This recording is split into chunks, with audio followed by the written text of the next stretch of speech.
Bismillahirrahmanirrahim. Assalamualaikum warahmatullahi wabarakatuh. Dan salam sejahtera, salam memartabatkan budaya membaca. Persis kata cendekiawan, tak kenal maka tak cinta. Oleh itu izinkan saya memperkenalkan diri. Nama diberi Fatina Jiha binti Yaakob. Saya berumur 17 tahun dari kelas 5 Prinsip Perakaunan dan menuntut ilmu di Sekolah Menengah Kebangsaan Kelapa Sawit. Membaca adalah nafas hidup dan jembatan emas ke masa depan. Oleh hal yang demikian, makin banyak kita membaca, makin banyak kita memperoleh informasi. Mantan Perdana Menteri India Nehru pernah berkata, "Saya sanggup dipanggil pemboros kerana membelanjakan sebahagian besar daripada pendapatan saya untuk membeli buku." Tidak hairanlah membaca menjadi hobi dan keutamaan saya, walaupun saya merupakan wakil atlet bola jaring di sekolah. Kuncinya, buku adalah gerbang dunia serta membacalah untuk hidup, bukan hidup untuk membaca.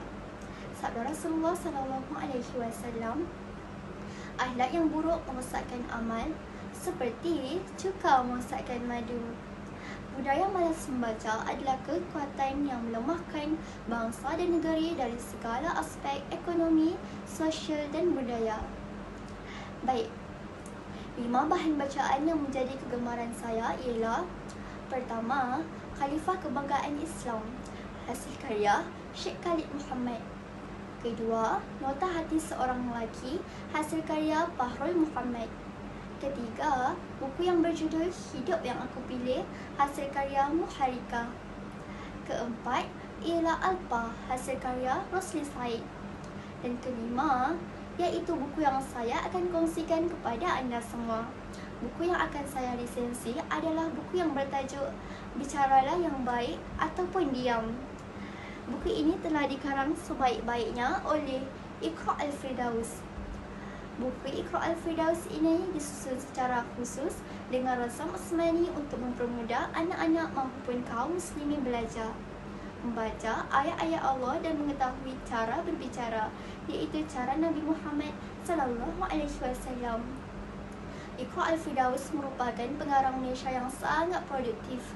Tidak hairanlah jika setiap karyanya digemari ramai dan mendapat sambutan yang hangat pada 24 Mac 2021.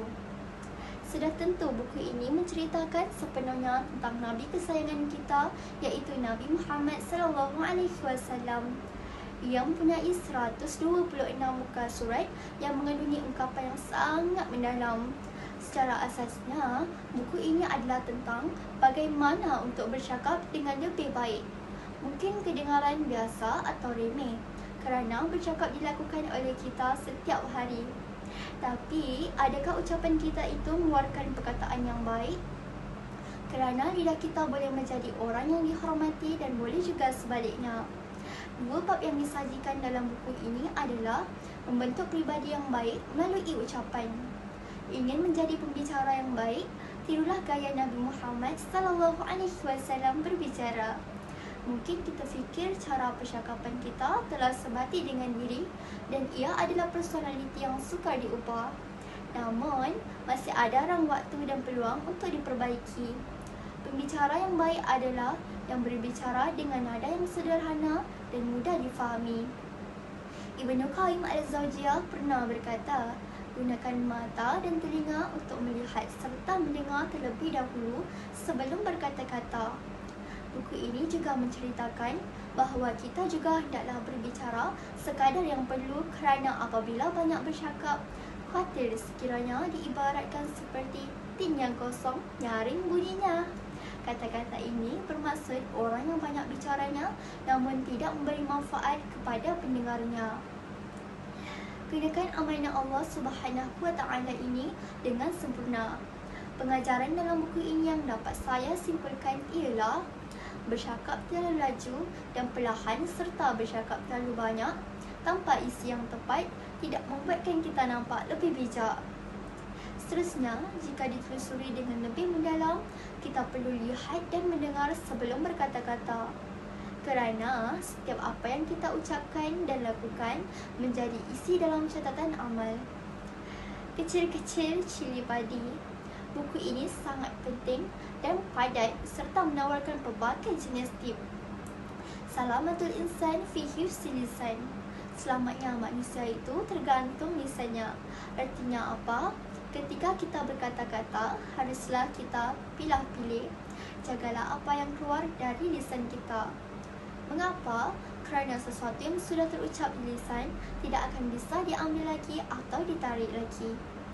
Sebelum saya mengakhiri video saya, izinkan saya memberikan serangkap pantun yang berbunyi: pohon pedada di dalam taman, jadi idaman di anak rusa. Marilah anak anda, marilah teman, kita membaca sepanjang masa. Akhirul kalam, jauh perjalanan, luas pengalaman, banyak membaca, luas pengetahuan.